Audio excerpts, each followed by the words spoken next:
మన తెలుగు సంస్కృతి ఛానల్కి స్వాగతం. బాలలు, ఈరోజు మనం 7వ తరగతిలోని 11వదైన బాలచంద్రుని ప్రతిజ్ఞ అనే పాఠం గురించి చెప్పుకుందాం.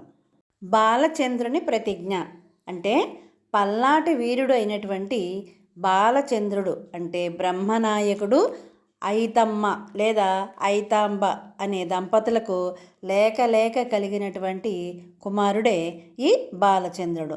అతను చేసినటువంటి ప్రతిజ్ఞనే ఇప్పుడు మనం పాఠంలాగా చెప్పుకోబోతున్నాం. ఇక్కడ వినటం, ఆలోచించి మాట్లాడటం అనే శీర్షికలో ఇద్దరు వ్యక్తులు కనిపిస్తున్నారు కదా, వాళ్ళని గుర్తుపట్టారా మీరు? ఒకసారి పరిశీలించండి. అక్కడ 3 ప్రశ్నలు కూడా ఇచ్చాడు. చిత్రం గురించి మాట్లాడండి. ఆ చిత్రంలో మనకి కనిపించే వాళ్ళిద్దరూ కూడా స్వాతంత్ర్య సమరయోధులు అన్నమాట. మొదటివారు భగత్ సింగ్, రెండవ వారు అల్లూరి సీతారామరాజు. రెండవ ప్రశ్న, చిత్రంలో ఉన్న మహనీయుల గొప్పతనం గురించి చర్చించండి. ఇప్పుడు వీళ్ళని గురించి కొన్ని విషయాలు చెప్పుకుందాం. ముందుగా భగత్ సింగ్. కిషన్ సింగ్, విద్యావతి దంపతులకు 1907 సంవత్సరం సెప్టెంబర్ 28వ తేదీన ఫైసలాబాద్ జిల్లా, పంజాబ్లో జన్మించాడు భగత్ సింగ్. ఈయన నవజవాన్ భారత్ సభ, హిందుస్థాన్ సోషలిస్ట్ రిపబ్లిక్ అసోసియేషన్, కీర్తి కిసాన్ పార్టీని నడిపాడు. అప్పట్లో మన దేశాన్ని బ్రిటిష్ వాళ్ళు పరిపాలిస్తున్నారు కదా, మన భారతీయుల్ని రకరకాలుగా బాధలు పెట్టి, రకరకాలుగా హింసించి, మన దేశంలో ఉండేటటువంటి సంపదనంతా కొల్లగొట్టుకొని, ఆడవారి మీద అఘాయిత్యాలు చేసి, ధనమాన ప్రాణాలను దోచుకొని, చిన్నపిల్లలు, వృద్ధులు అని కూడా లేకుండా ఎలా పడితే అలా హింసకి గురి చేసేవాళ్ళు. ఎవరైనా వందే మాతరం అంటే చాలు తీసుకెళ్ళి వాళ్ళని జైల్లో పెట్టేసేవాళ్ళు. ఎలాంటి ఉద్యమాలు కూడా మనల్ని చేసుకొనిచ్చేవాళ్ళు కాదు. భారతదేశంలో బ్రిటిష్ పరిపాలనను వ్యతిరేకిస్తూ విప్లవాత్మకమైన ఉద్యమాలను చేపట్టిన కుటుంబంలో భగత్ సింగ్ జన్మించాడు. భారత బ్రిటన్ రాజకీయ ఖైదీలకు సమాన హక్కులు కల్పించాలని డిమాండ్ చేస్తూ జైలులో 64 రోజుల పాటు నిరాహార దీక్షను చేపట్టాడు మన భగత్ సింగ్. చివరికి లాలా లజపతి రాయ్ గారి హత్య నేపథ్యంలో ఒక పోలీస్ అధికారిని కాల్చినందుకు భగత్ సింగ్ను 1931 మార్చి 23వ తేదీన లాహోర్లో ఉరితీశారు. అప్పటికి ఆయన వయసు ఎంతో తెలుసా? కేవలం 23 సంవత్సరాలు మాత్రమే. చూడండి, తన జీవితంలో ఎలాంటివి అనుభవించకుండానే దేశం కోసం, భరతమాత కోసం తన ప్రాణాలని తృణప్రాయంగా అర్పించేశాడు మన భగత్ సింగ్. ఇక రెండవ వ్యక్తి అల్లూరి సీతారామరాజు. సూర్యనారాయణమ్మ, వెంకటరామరాజు అనే దంపతులకు 1897 సంవత్సరం జూలై 4వ తేదీన విజయనగరం దగ్గరలోని పాండ్రంగి అనే ప్రదేశంలో ఈయన జన్మించారు. ఈయన స్వగ్రామం పశ్చిమ గోదావరి జిల్లాలోని మోగల్లు. ఈయన 6వ తరగతిలో ఉండగానే తన తండ్రిని కోల్పోయారు. అంటే ఆయన తండ్రి గారు చనిపోయారనమాట. అప్పటి నుంచి కూడా ఈయన కుటుంబం చాలా పేదరికంతో బాధలు పడిందిట. సీతారామరాజు చించినాడలో గుర్రపు స్వారీని నేర్చుకున్నాడు. రాజమండ్రిలో 6వ తరగతి, రామచంద్రపురంలో 7వ తరగతి, కాకినాడ పిఠాపురం రాజావారి పాఠశాలలో 3rd ఫామ్ చదివారు. 3rd ఫామ్ అంటే 8వ తరగతి అని అర్థం. 1918 వరకు కూడా ఈయన తునిలోనే ఉన్నారన్నమాట. ఆ కాలంలో చుట్టుపక్కల కొండలు, అడవుల్లో తిరుగుతూ గిరిజనుల యొక్క జీవన విధానాన్ని గమనించేవాడనమాట అల్లూరి సీతారామరాజు. తెల్లదొరల దోపిడీని అరికట్టడానికి గిరిజనులందరినీ కూడా ఏకం చేసి గెరిల్లా యుద్ధ పద్ధతులను వాళ్ళకి నేర్పి వారిని పోరాటానికి, ఎవరి మీద? బ్రిటిష్ వాళ్ళ మీద పోరాటానికి సిద్ధం చేశాడనమాట. మన్యంలో విప్లవాన్ని సృష్టించి బ్రిటిష్ వారికి కంటి మీద కునుకు లేకుండా చేశాడు. వాళ్ళకి ప్రశాంతత అనేది లేకుండా చేశాడనమాట. 1924 మే 27న కొయ్యూరు గ్రామ సమీపంలో బ్రిటిష్ వాళ్ళు ఏం చేశారు, సంధికి పిలిచినట్లుగా పిలిచి నువ్వు ఒక్కడవే రావాలి అని చెప్పి సీతారామరాజుని బంధించారనమాట. బ్రిటిష్ వాళ్ళకి మోసం చేయటం అనేది వెన్నతో పెట్టిన విద్య అనమాట. సంధి చేసుకుందాం నువ్వు ఒక్కడవే రా అంటే పాపం సీతారామరాజు నిజంగానే అనుకుని ఒక్కడే వెళ్ళాడు. వెంటనే 100 మంది తుపాకులతో చుట్టుముట్టి ఆయన్ని బంధించేశారు. కొయ్యూరులో విడిది చేసి ఉన్న మేజర్ గుడాల్ వద్ద సీతారామరాజుని హాజరుపరిచారు. బందీగా ఉన్నటువంటి సీతారామరాజుని ఒక చెట్టుకు కట్టేసి ఎలాంటి విచారణ కూడా చేపట్టకుండా ఆ గుడాలన్నతను కాల్చి చంపేశాడు. అప్పటికి సీతారామరాజు వయసు కేవలం 26 సంవత్సరాలు మాత్రమే. చూడండి, భగత్ సింగ్ ఏమో 23 సంవత్సరాలకి ఉరితీయబడ్డాడు దేశం కోసం. సీతారామరాజు ఏమో 26 ఏళ్లకి కాల్చి చంపబడ్డాడు మన దేశం కోసం.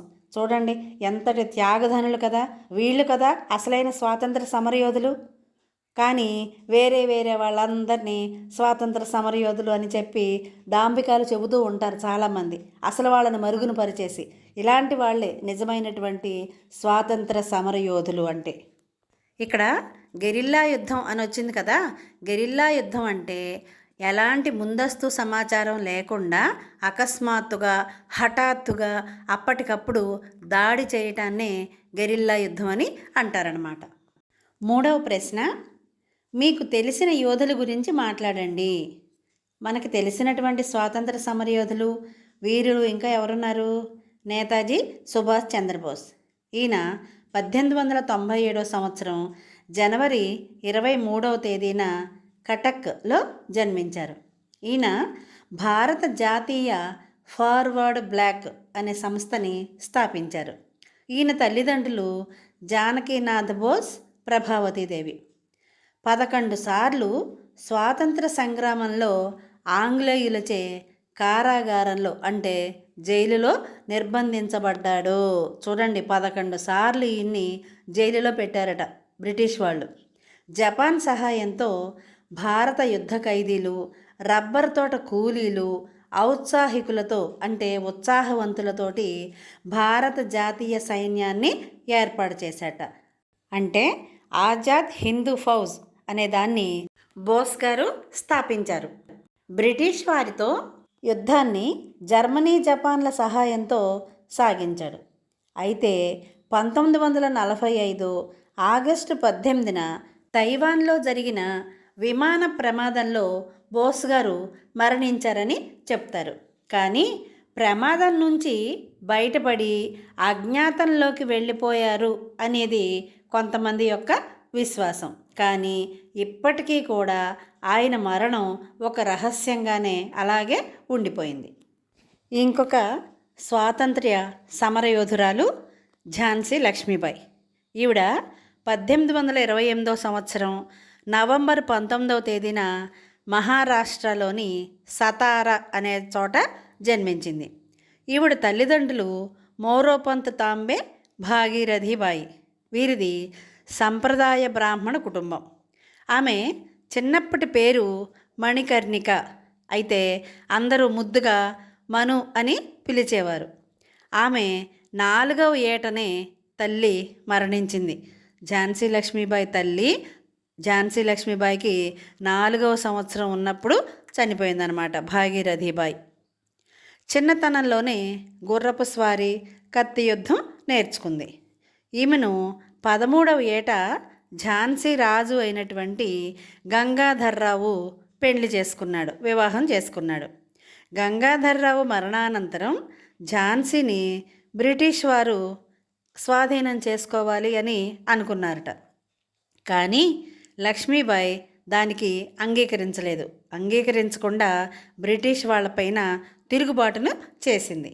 బ్రిటిష్ వారికి కంటి మీద కునుకు లేకుండా గెరిల్లా పోరాటాలు చేసింది. గెరిల్లా పోరాటం ఇందాక చెప్పుకున్నాం కదా, అప్పటికప్పుడు హఠాత్తుగా అకస్మాత్తుగా దాడి చేయడం. అలా చేసి బ్రిటిష్ వాళ్ళకి కంటి మీద కునుకు అనేది లేకుండా చేసిందిట.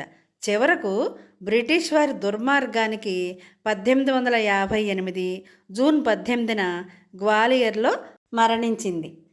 భారతదేశంలో బ్రిటిష్ వారి వలస పాలనకు వ్యతిరేకంగా జరిగినటువంటి తిరుగుబాటులో ఝాన్సీ లక్ష్మీబాయి ఒక ముఖ్యమైన పాత్రని పోషించింది. 1857 సిపాయిల తిరుగుబాటులో ఝాన్సీ కోటని ముట్టడించే సమయంలో ఆమె తన దళాలతో, తన సైన్యాలతో బ్రిటిష్ సైన్యానికి గట్టి పోటీని ఇచ్చింది.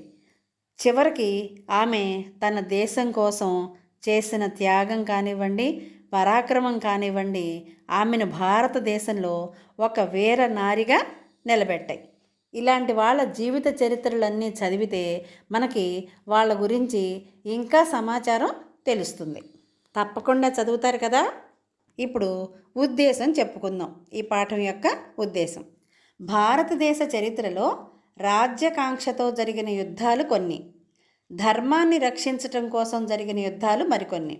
ఇలా ధర్మం వైపు నిలిచిన వారికి కొన్ని కష్టాలు ఎదురైనా చివరగా విజయాన్ని సాధించటం చూడవచ్చు. అలా ధర్మాన్ని రక్షించటం కోసం ప్రాణాలను లెక్క చేయని మహనీయుల గురించి తెలుసుకోవడమే ఈ పాఠం ఉద్దేశం. చూడండి, మన దేశ చరిత్రలో ఎన్నో రకాల యుద్ధాలు జరిగినాయి. కొన్ని ఎలా జరిగినాయి? రాజ్యకాంక్షతో, అంటే తనకు ఉన్నటువంటి చిన్న రాజ్యాన్ని పెద్ద రాజ్యంగా విస్తరించుకోవాలి అనే కోరికతోటి చేసిన యుద్ధాలు కొన్ని. కొన్ని యుద్ధాలు ఎందుకు జరిగినాయి? ధర్మాన్ని రక్షించటం కోసం. ధర్మో రక్షతి రక్షితః అని మన పెద్దవాళ్ళు ఒక సూక్తి చెప్పారు కదా.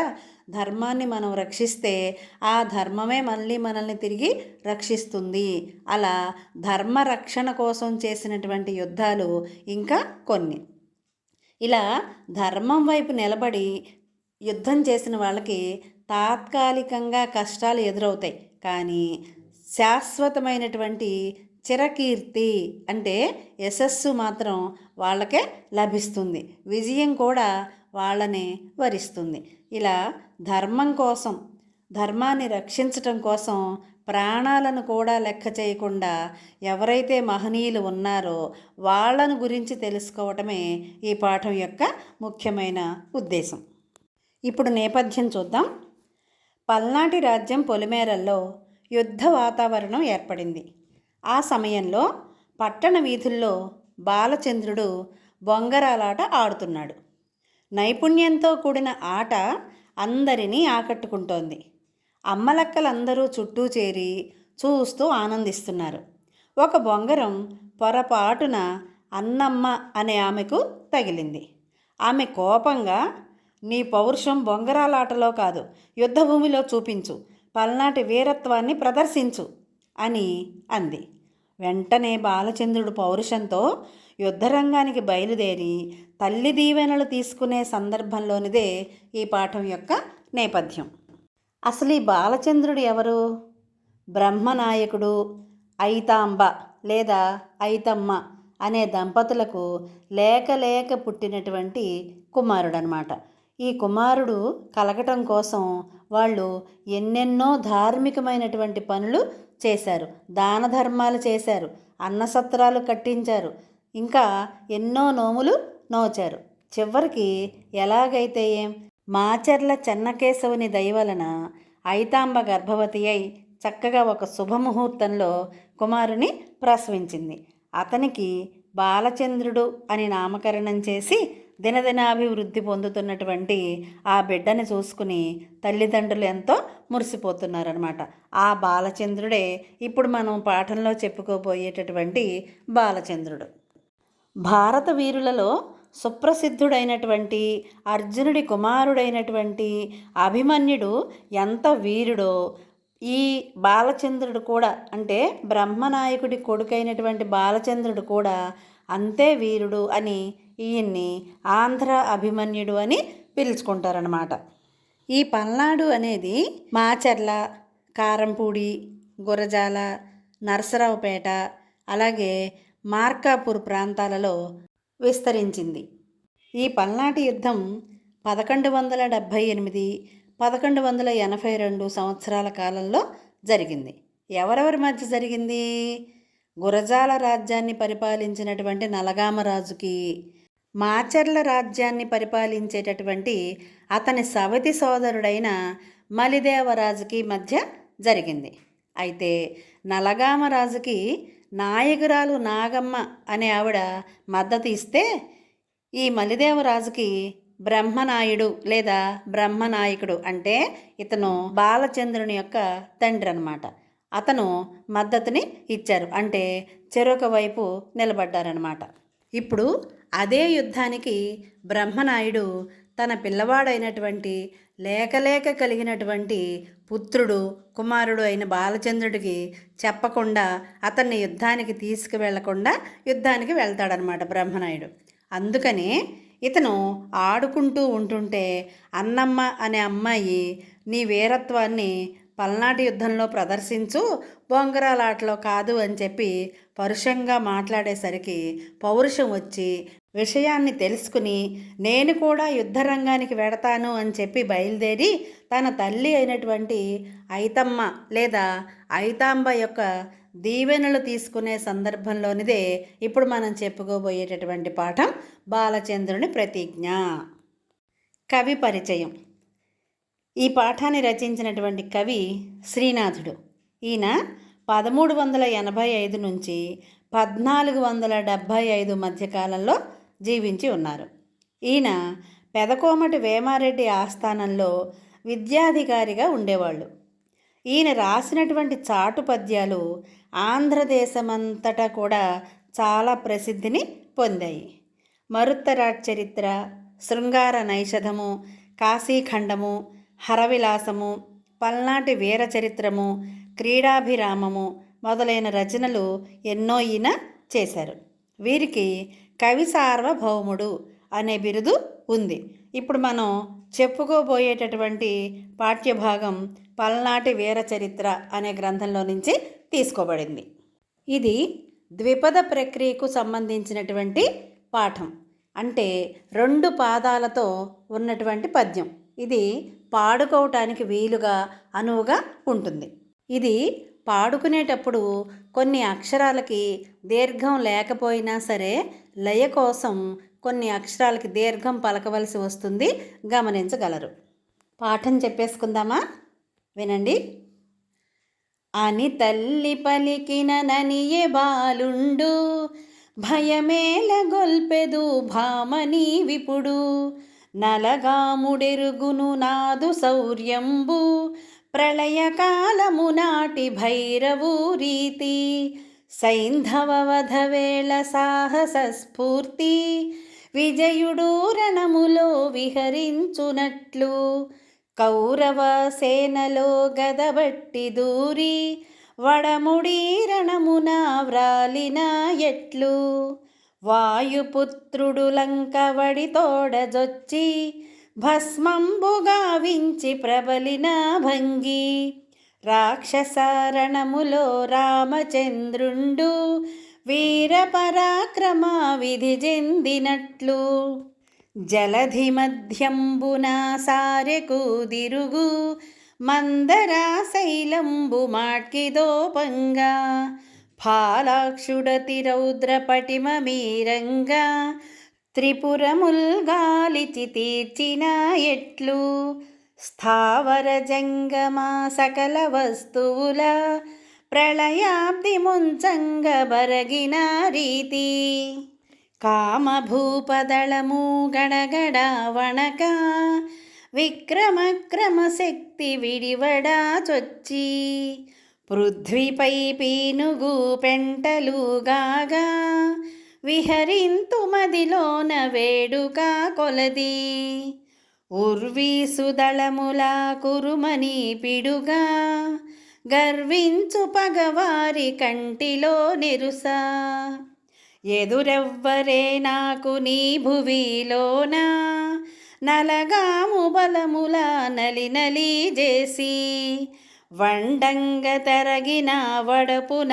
నరికి, నెత్తురు మడుగులు నిండంగజేతు, దహనుని కడ్డంబె దట్టమౌవనము, బడబాగ్ని నార్చునే పాధోధిమించి, భయదమౌ పులికి నీ పసుగణం బెదురే స్వాతి కొక్కెర గుంపు సాళ్వంబుకెదురే జింకల కదుపులు సివ్వంగి కీడే చిన్న మిర్యమునం చెడునే కారంబు బాలుడనని నన్ను భావింపవలదు అనిన బాలుని మాట కైతమ్మ పలికే అని తల్లి పలికిన ననియే బాలుండు అంటే అని వాళ్ళ అమ్మ అయినటువంటి ఐతమ్మ మాట్లాడిందిట. ఏమని? వద్దు నాన్న, నువ్వు చిన్నపిల్లవాడివి, మీ నాన్నగారు వెళ్ళారు యుద్ధానికి, నువ్వు వద్దు అని చెప్పి యుద్ధానికి వెళ్ళొద్దు అని చెప్పేసరికి అప్పుడు ఆ బాలుండు, ఏ బాలుండు? బాలచంద్రుడు వాళ్ళమ్మకి సమాధానంగా చెప్తున్నాడు. ఏమంటున్నాడు? భయమేల గొల్పెదు భామ నీవిప్పుడు. అయ్యో, నీకెందుకమ్మా ఇప్పుడు భయం కలుగుతోంది? నీకు భయం వద్దు. భామ అంటే అమ్మ, తల్లి, స్త్రీ అని అర్థం. వాళ్ళ అమ్మని అంటున్నాడు అనమాట. నీకెందుకమ్మా భయం వేస్తుంది? నలగాముడెరుగును నాదు శౌర్యంబు. నా యొక్క పరాక్రమాన్ని, నా యొక్క శౌర్యాన్ని నలగామరాజు ఎరుగును అంటే అతనికి తెలుసును. ప్రళయకాలము నాటి భైరవు రీతి. భైరవుడు అంటే శివుడు. ప్రళయము అంటే ఏమిటి? సృష్టి అంతమయ్యే సమయం. సృష్టి అంతమయ్యే సమయంలో శివునిలాగా సైంధవ వధవేళ సాహస స్ఫూర్తి విజయుడు రణములో విహరించున్నట్లు సైంధవుడిని చంపేటప్పుడు, సైంధవుడిని వధించేటప్పుడు సాహస స్ఫూర్తి విజయుడు. విజయుడు అంటే అర్జునుడు అని అర్థం. అర్జునుడు కురుక్షేత్ర యుద్ధంలో సైంధవుడు అనేవాడిని వధించేటప్పుడు ఎలాగైతే యుద్ధంలో విహరిస్తాడో, యుద్ధంలో తిరుగుతాడో, విజృంభిస్తాడో, అలాంటి ప్రేరణతో కౌరవ సేనలో గదబట్టి దూరి వడముడి రణమున వ్రాలినయట్లు.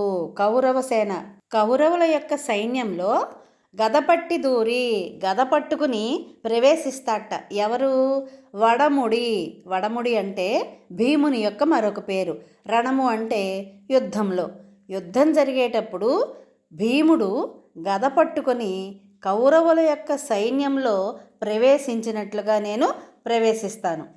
వాయుపుత్రుడు లంక వడితోడజొచ్చి భస్మంబు గావించి ప్రబలిన భంగి. వాయుపుత్రుడు, వాయుదేవుడి యొక్క పుత్రుడు, కుమారుడు అయిన హనుమంతుడు లంక వడితోడజొచ్చి వేగంగా లంకలో ప్రవేశించి భస్మంబు గావించి ప్రబలిన భంగిన్ విజృంభించి ఆ లంకని భస్మం చేసేసిన విధంగా రాక్షస రణములో రామచంద్రుడు వీర పరాక్రమ విధి చెందినట్లు. రాక్షస రణములో రామరావణ యుద్ధంలో శ్రీరాముడు బాగా విజృంభించి వీరత్వంతో, పరాక్రమంతో యుద్ధం చేసినట్లుగా జలది మధ్యంబున సారెకు దిరుగు మందర శైలంబు మాట్కి దోపంగా. జలధి మధ్యంబు అంటే సముద్రం మధ్యలో, సారెకు దిరుగు, సారెకు అంటే చక్రానికి, తిరుగు తిరిగేటటువంటి మందర శైలంబు మాట్కి దోపగా, మందర పర్వతంలాగా కనిపిస్తాను అని అంటున్నాడు.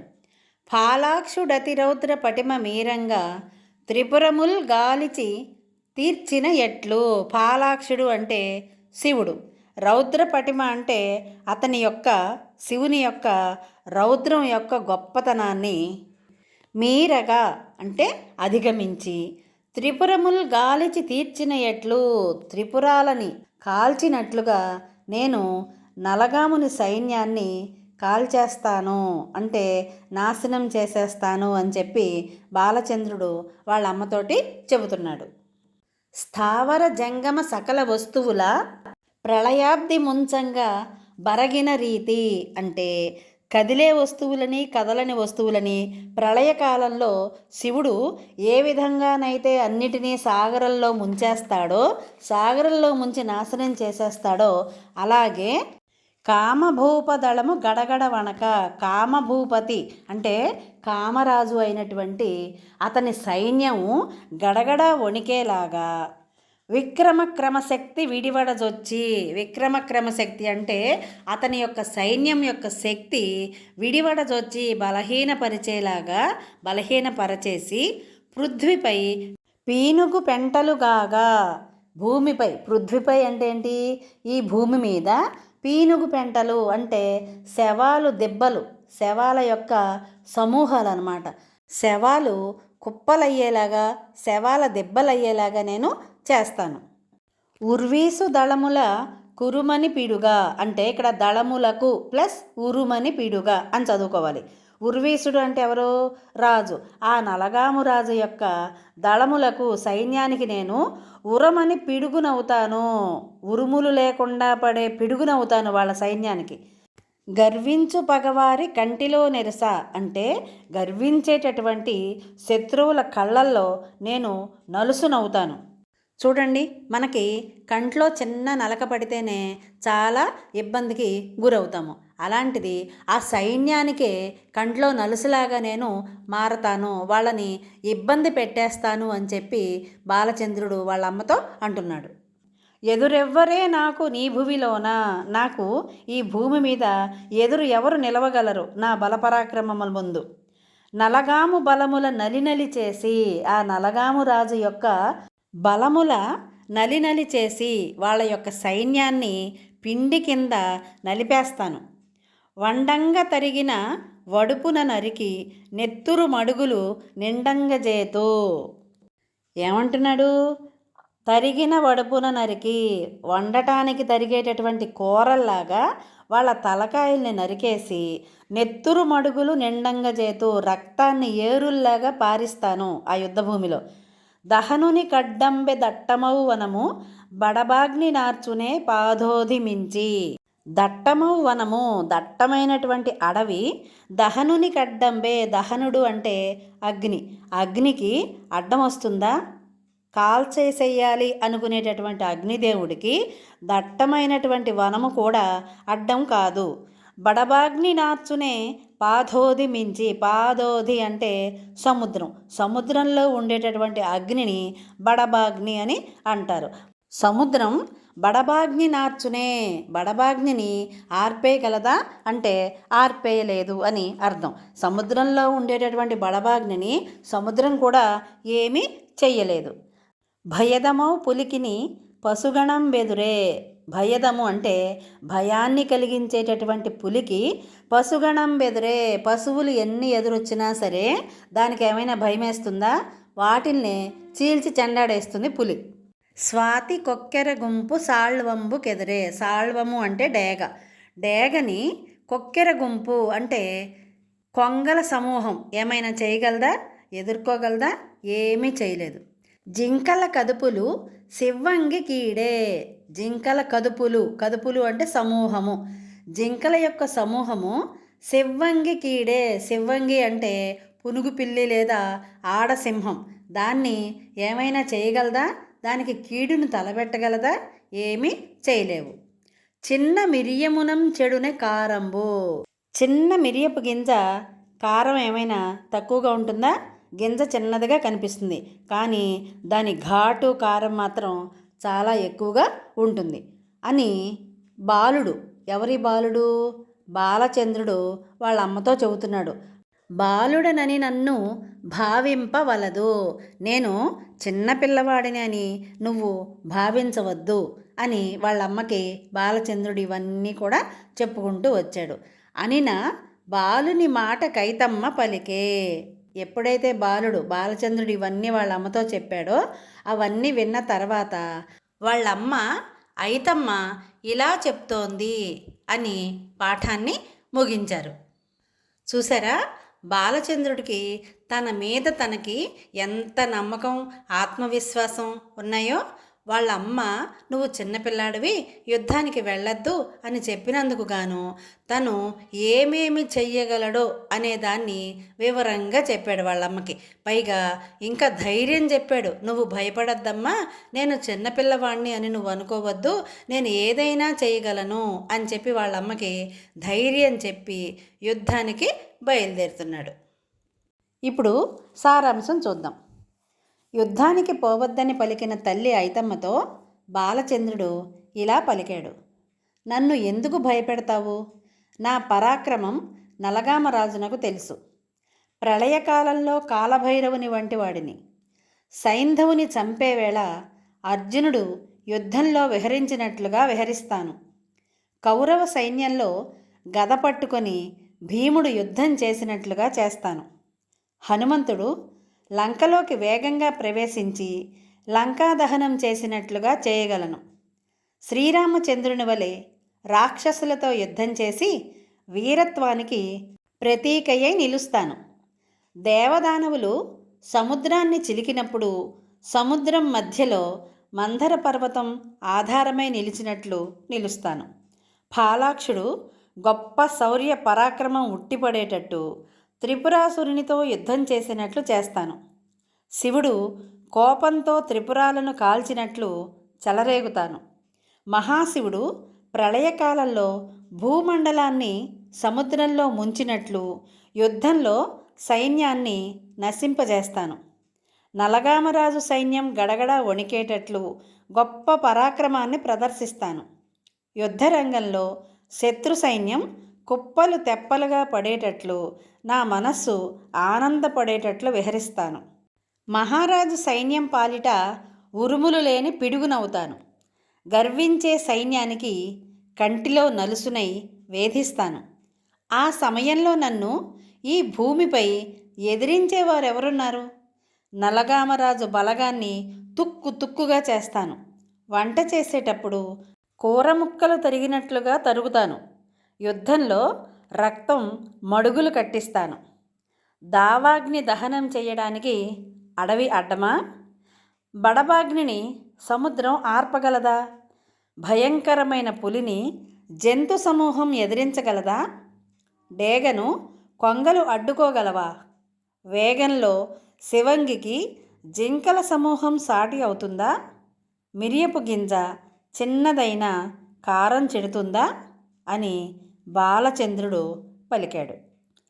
నీవు నన్ను చిన్న బాలునిగా భావించవద్దు అని తల్లితో చెప్పాడు అని దీని యొక్క సారాంశం. పాఠం బాగుంది కదా. మనం కూడా వీలైనంత వరకు ధర్మబద్ధంగా న్యాయబద్ధంగా జీవించడానికి కృషి చేద్దాం. ఇలాంటి మరిన్ని వీడియోల కోసం చూస్తూనే ఉండండి మన తెలుగు సంస్కృతి ఛానల్. జై హింద్, జై భారత్.